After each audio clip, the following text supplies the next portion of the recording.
दुनिया के इतिहास का वो भयानक युद्ध जिसमें 5 करोड़ से अधिक लोग मारे जाते हैं। ये इतिहास का सबसे बड़ा युद्ध था। इस युद्ध में लगभग दुनिया का हर हिस्सा शामिल था।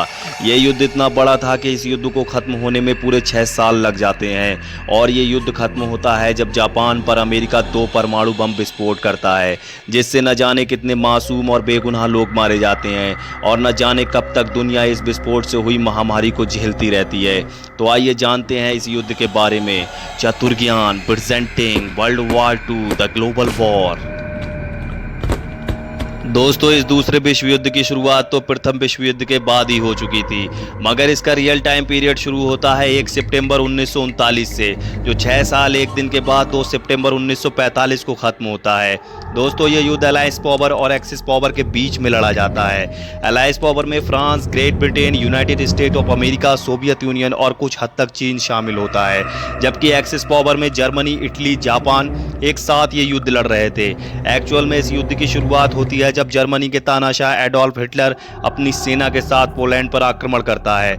इसके बाद ग्रेट ब्रिटेन और फ्रांस जर्मनी पर युद्ध की घोषणा कर देते हैं और अब शुरू होता है इंसानी मौतों का वो आंकड़ा जिसकी किसी ने कल्पना भी नहीं की थी। दरअसल क्रूर तानाशाह हिटलर पूरे यूरोप पर अपना कब्जा करना चाहता था। इस हमले के पीछे जर्मनी पर जबरदस्ती थोपी गई ट्रीटी ऑफ पीस वर्साई की संधि से हिटलर बहुत नाराज था।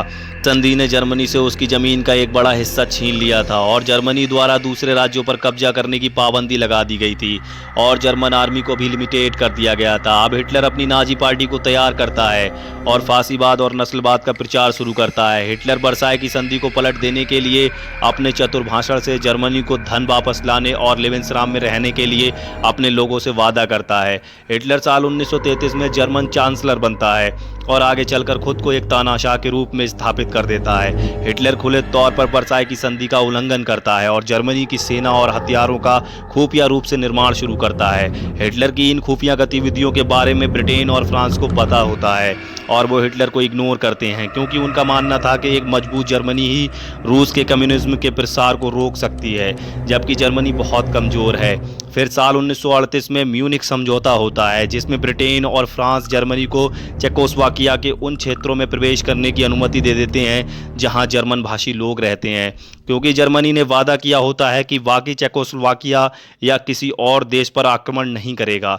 मगर जर्मनी मार्च 1939 में इस वादे को तोड़कर बाकी बचे चेकोस्लोवाकिया पर आक्रमण कर देता है, लेकिन फिर भी ब्रिटेन और फ्रांस कोई सैन्य कार्रवाई नहीं करते हैं। इसके बाद अलायंस और एक्सिस कंट्रीज में संबंध बिगड़ने लगते हैं। पश्चिमी यूरोप युद्ध के पहले कुछ महीनों के दौरान बहुत खामोश रहता है। युद्ध के इस पीरियड को वॉक युद्ध या फोनी वार के रूप में जाना जाता है और उधर रूस और फिनलैंड के बीच मार्च 1940 में शीतकालीन युद्ध खत्म हो जाता है और अगले महीने ही जर्मनी डेनमार्क और नॉर्वे पर आक्रमण कर देता है।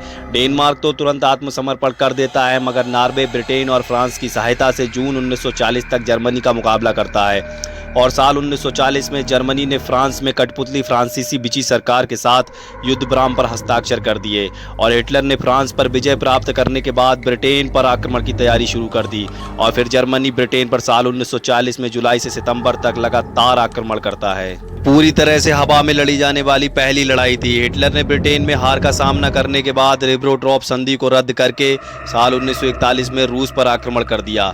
उसके बाद सोवियत संघ दिसंबर में पलटवार करता है और बसंत ऋतु तक पूर्वी मोर्चा स्थिर हो जाता है। उधर अमेरिकी व्यापार प्रतिबंधों से परेशान जापान ने 7 नवंबर 1941 को हवाई में स्थित नौसेना बेस पर्ल हार्बर पर एक अचानक हमला करता है और इस हमले के कुछ दिन बाद जर्मनी अमेरिका के विरुद्ध युद्ध की घोषणा कर देता है। उधर जापान ने पर्ल हार्बर पर हमला करने के 1 हफ्ते के भीतर फिलीपींस, बर्मा और हांगकांग पर आक्रमण कर देता है और अब इस वर्ल्ड वॉर 2 में साल 1942 में एंट्री होती है अमेरिका की। अमेरिका के लड़ाकू विमान निर्णायक भूमिका निभाते हुए 4 जापानी कैरियर और 1 युद्धपोत को नष्ट कर देते हैं और उधर नाजियों द्वारा यहूदी लोगों की सामूहिक हत्या की खबरें मित्र राष्ट्रों में फैल जाती हैं और अमेरिका इसका बदला लेने का प्रण लेता है और फरवरी 1943 स्टालिनग्राद में सोवियत संघ के सामने जर्मनी आत्मसमर्पण कर देता है। जर्मन सेना की ये पहली बड़ी हार थी। इसके अलावा उत्तरी अफ्रीका में जर्मन और इतालवी सेनाओं ने अलायंस कंट्रीज के सामने आत्मसमर्पण कर दिया। रूसी सेना को अब पूर्वी मोर्चे पर बढ़त मिलने लगी थी। इसने जर्मनी से खार्किव और कीव को वापस ले लिया था और उधर अलायंस कंट्रीज के बम वर्षकों ने जर्मन शहरों पर हमला करना शुरू कर दिया था। रूसी सेना 21 अप्रैल 1945 को जर्मनी की राजधानी बर्लिन तक पहुंच जाती है और हिटलर 30 तारीख को खुद को गोली मारकर आत्महत्या कर लेता है और मुसोलिनी को इटली के देशभक्तों द्वारा पकड़कर फांसी दे दी जाती है। और फिर जर्मनी बिना शर्त के 7 मई 1945 को आत्मसमर्पण कर देता है और अगला दिन यूरोप में विजय दिवस के रूप में मनाया जाता है।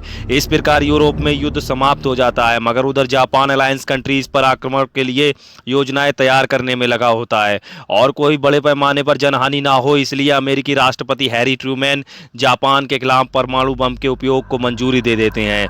इसके बाद 6 अगस्त 1945 को अमेरिका जापान के शहर हिरोशिमा पर लिटिल बॉय नाम का परमाणु बम गिराता है और उसके 3 दिन बाद 9 अगस्त 1945 को नागासाकी में एक और परमाणु बम फैट मैन को ब्लास्ट किया जाता है, जिससे हिरोशिमा में 1,40,000 और नागासाकी में 74,000 लोग मारे जाते हैं। और जापान इस हमले के बाद 14 अगस्त 1945 को आत्मसमर्पण कर देता है और इसके साथ ही इंसानियत को झकझोर देने वाला वर्ल्ड वार 2 समाप्त हो जाता है।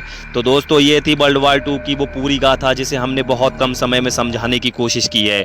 उम्मीद है वीडियो आपको पसंद आई होगी, तो वीडियो को लाइक करते हुए चैनल को सब्सक्राइब कर लीजिए और ऐसी ही वीडियो देखने के लिए हमारे बेल आइकन को प्रेस कर दीजिए। तो दोस्तों, मिलते हैं अगली वीडियो में। जय हिंद।